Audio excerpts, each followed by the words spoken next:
Okay, so thanks for taking the time, obviously. It's a very big thing. Yeah. Do you want to start by just introducing yourself, what you're studying, where you're from?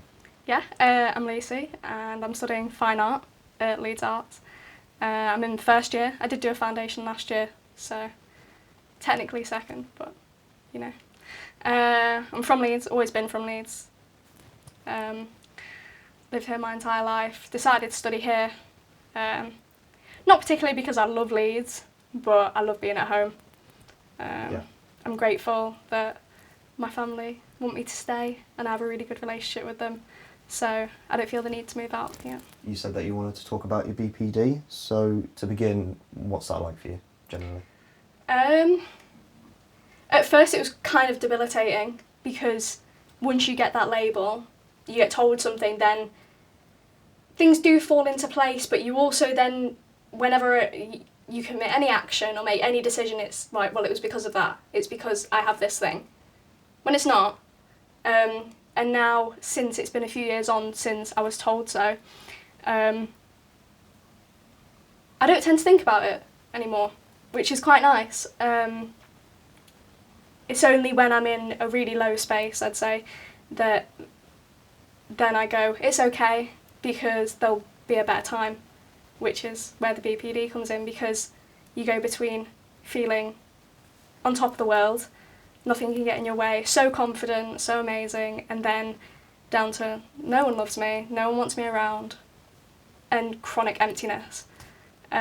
So when I am feeling low, then it's kind of nice to fall back on.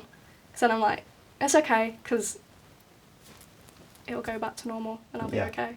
Do you find people who struggling to understand? Yeah, in a way. I mean, I don't outwardly tell people. When I meet them, I don't go, by the way, I've got borderline personality disorder. It's not something that generally comes up. To close friends, they kind of, I feel like they understand it more, and I'm thankful to have friends that don't really, overreact when I overreact, because they can see that I might just be having a moment. And if I am feeling chronically empty or lonely or sad, then they're like, it'll be fine. It'll go soon and you'll be happy again. So personally, I haven't faced much negative feedback from it, because people tend to understand, I'd say, especially people our age. When you speak about chronic emptiness, yeah, what do you mean by that exactly? It's something that I've experienced my entire life, but I didn't actually know it, because I'd have family around me, friends around me, I'd have an amazing day, and no matter what, I'd always fall back into this mindset of I'm alone. And the second that I am physically on my own, I then forget about all these nice things and all the nice people around me and how many people love me and think that I'm a great person. That completely just goes, and there is nothing that can bring me back to remember that I have all these lovely things. Yeah. What kind of does remind you then that you have those things in your life? It's only recently that I am able to kind of remind myself and pull myself out of it, because I think at one point I didn't feel like I deserved having people around me and being happy, and I don't have to be lonely. And now I've realised that I can kind of make the decision to meet up with friends, to call someone, to speak to my family, not necessarily about how I'm feeling, but just put myself in a position where I am surrounded by people. Do you think that focusing on the negative aspects of this condition is pushing any sort of stigma or expectation of how people with this are going to act? Yeah, especially with anger. Especially when I started looking into it, I didn't really know what it was, and I kept seeing this thing of people having outbursts of anger, but that's not me, and I rarely tend to get angry. If I do get angry, it's internalised, it's never externalised. I don't like to argue, I don't like to raise my voice, I don't like when people do it to me. And so I think, personally, I haven't really faced it because I tell people my experience of BPD and they treat me based off of that. But I'd say what I've seen across the internet and therapists and whatever, it does get brought up that people are usually very, very angry. And I'm not. I think when I was a lot younger, I used to be able to, but as I got older and my emotions kind of became stronger, it became a lot harder to kind of mask and pretend to be okay or happy. And I've kind of become a bit more comfortable in being able to feel sad and tell people that I am sad. Now, in the recent years, since nothing really bad has been happening, it's been hard to justify negative feelings, because people will say, well, what's wrong and why? And I go, well, I feel like this, but I don't know why. I have no explanation, and then it makes it harder, because how is anyone supposed to help you? Yeah, is it more of like a chemical thing then, when you feel like that? Yeah, I think so. I'd say now, not so much things have to contribute to it, it is just kind of wake up or turn your head and then you feel a different way.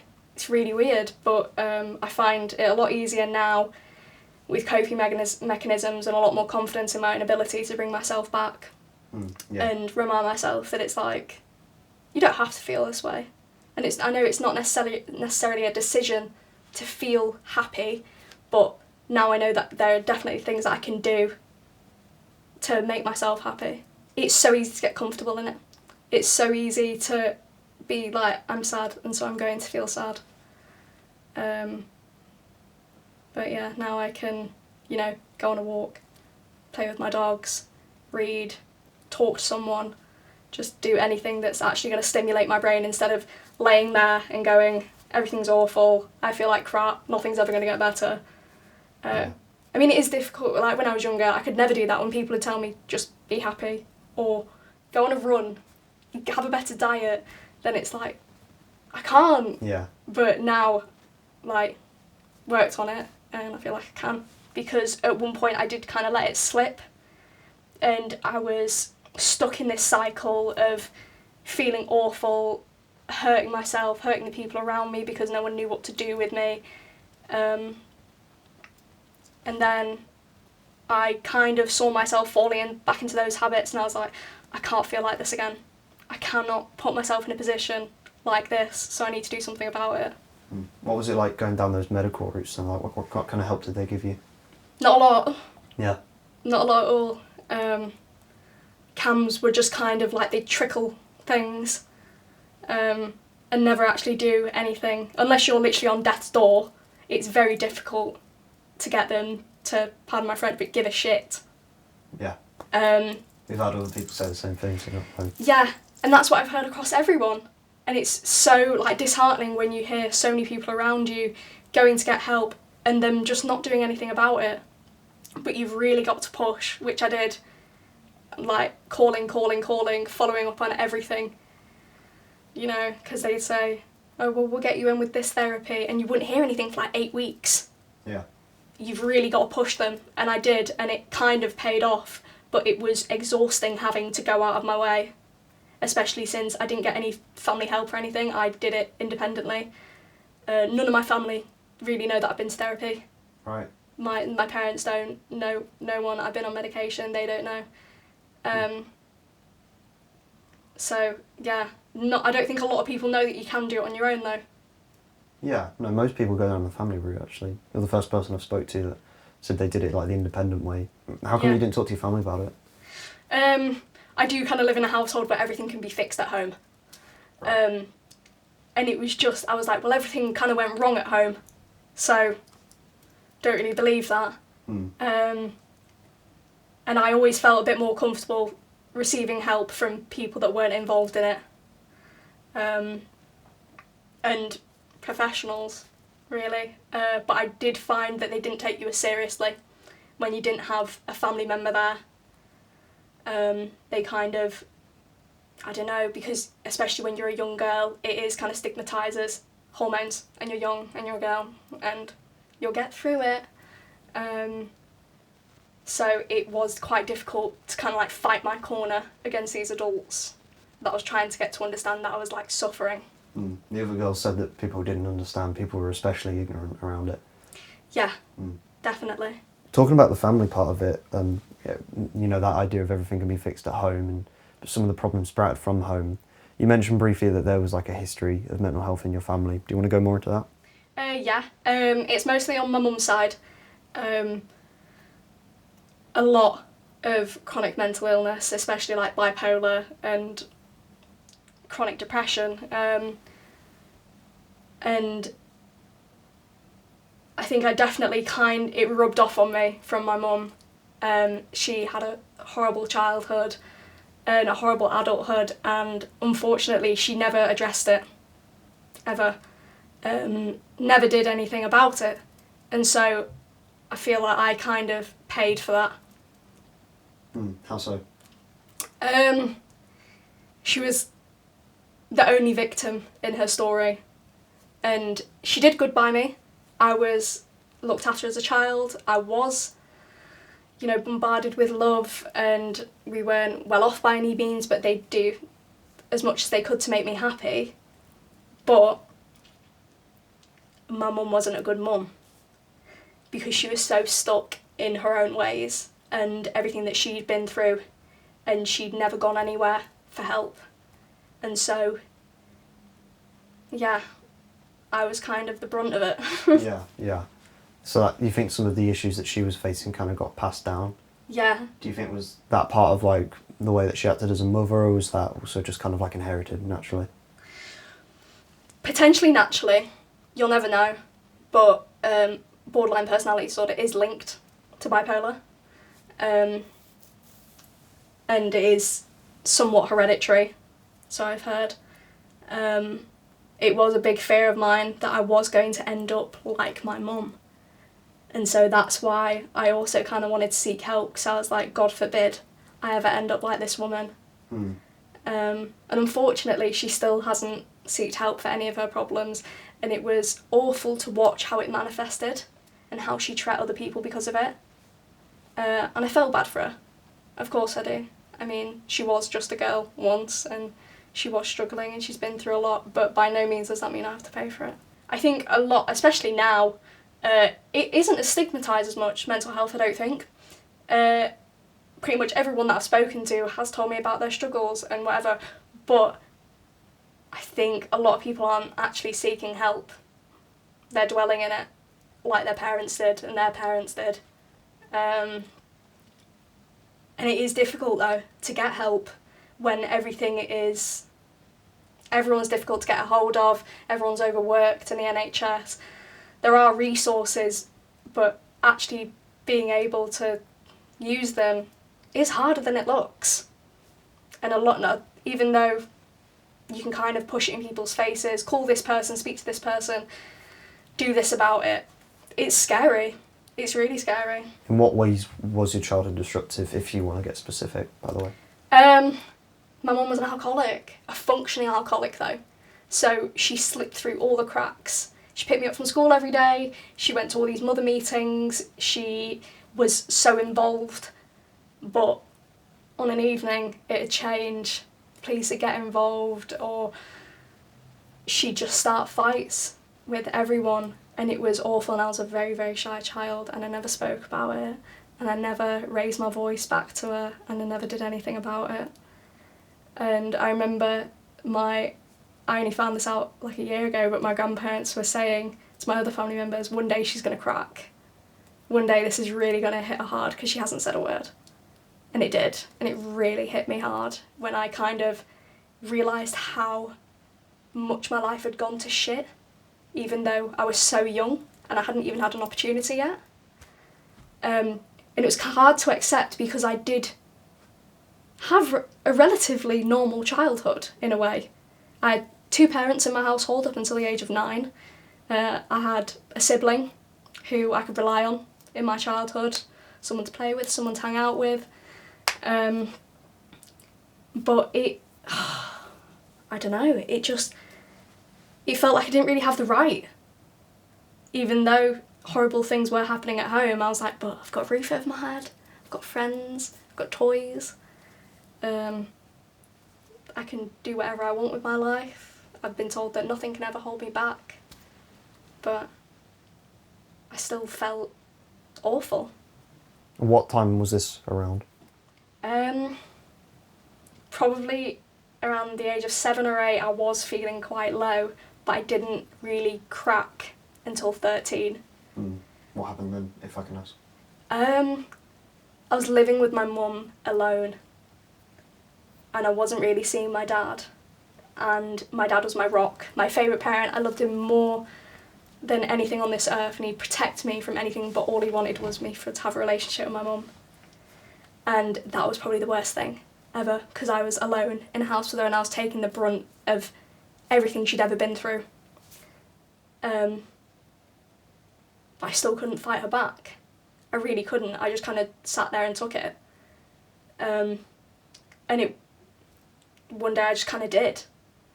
And I was like, you need to sort your life out. You need to go to rehab. You need to start speaking to someone. You need to, I don't know, because I'm scared of you. And I'm literally just a child. Let me be. And that was kind of the catalyst. And it'd flip-flop back and forth. She'd get a bit better, stop drinking. She was still a bit of a twat, because that's just kind of the person she was. But yeah, and then by the time I was 16, I hadn't seen her. She'd kicked me out because she just didn't want me anymore. And I was like, okay, weird. I thought I was your everything. I was your baby. And I kind of just let go and I went, you know what? Forget it. I don't need you anymore. And I've never spoken to her since. And ever since then, life's been bliss. Did your dad realise that she was a bad influence around? Yeah. Yeah. He does. We don't really speak of her anymore, but when we do, he does kind of think, like, probably regret that he left me alone with her so long, because she just destroyed everything in me, my self-worth, my will to live, anything, because it did get to the point where I was just like, I can't live in a world where you're a part of my life, which is awful to think, because she's my mum, and I love her, and I want nothing more than for her to be my mum, but it's just not the way it's going to be, and that's okay, because I've got the most amazing and supportive dad, who would literally do anything for me. What do you think your mum could have done in her own earlier years then, to recognise her issues and, you know, have been a better mother? Taking the opportunities that people were giving to her to get help. Because I know my dad multiple times literally set up for her to go to rehab and get help, and she'd just say, no, there's nothing wrong with me, I'm fine. You think it's easier to deny those sort of issues? Yeah, she was in complete denial, and it got to the point where she couldn't even see anything of what she was doing. My dad would film her, literally, physically film her while she was having these breakdowns, and she'd do some very crazy things, and he'd show her and she'd literally look at it and say, that's not me, I didn't do that. And I just thought, what kind of denial is that? That is years worth of it. God forbid. And I just think if she would have just let go and accepted that she'd done some fucked up things and made some very bad decisions, then she would have been able to face the truth and get help and become a better person, but she didn't think she was a bad person. Yeah. Do you know anything about her childhood? Yeah. She was in a very big family. She grew up in Hare Hills, Leeds, not a very nice area. And all of her family are still there, kind of stuck in this rut of, I don't know, poverty. But she got herself out. She got with my dad and she became a cleaner. She worked her arse off doing any job that she could. All she wanted was a family and to get out of all of that, which she did, which was fantastic. But she also couldn't let go of all the things that had done her wrong. And she was constantly a victim. But I do know that she had been through a lot. I'm not exactly sure why, because she kind of deny it. Why do you think people deny these things? Fear, probably. They're comfortable in the type of person that they are, and they don't want to confront the fact that their brain chemistry has kind of literally been altered by the things that they've been through. And it's nice to look at yourself as like a strong, independent person who can get through it all. But my mum, for instance, hadn't. I think she thought she did, but she really hadn't. And we could see that, but she couldn't. And I don't really know why. I'd like to know why, I really would. But I just, maybe fear. Yeah. Or being comfortable in it. It's really easy to get comfortable in the type of person that you are. Obviously, with your mum's experience with alcoholism and addiction and that, did any of that ever kind of like trickle down into your own life? Yeah, definitely. I mean, not necessarily in like alcoholism, but in terms of, because drug culture and alcohol when you're kind of a teenager is usual anyway. You know, you go out, you try new things, whatever. But I found that I do kind of have those addictive tendencies. And so one time is never enough. And since I was kind of experimenting with drugs and alcohol when I was in the midst of a lot of my mental health struggles as a teenager, obviously it didn't help. And when you're already sad, having a drink or doing a drug won't help. And I saw that. So unfortunately, I think my experimental days are over, even though I am only 19. But I'm happy to stay happy. And I know that if you have mental health struggles, it can be a really bad catalyst. Did you manage to put a cap on it pretty quickly? Yeah. Yeah. How do you think you were able then to cut things off before they got any worse? I think since I was kind of in such a negative mindset when I was trying them anyway, it wasn't that enjoyable. I didn't get much fun out of it. The only thing that I probably do now is smoke too much weed. Yeah. But I'm young. I feel like I can get away with it. But it's kind of become like a routine when it shouldn't. It shouldn't be like, the day's over, been to uni, done everything that I need to do for the day, have a spliff. It can be okay until now it's kind of not feeling great, have a spliff.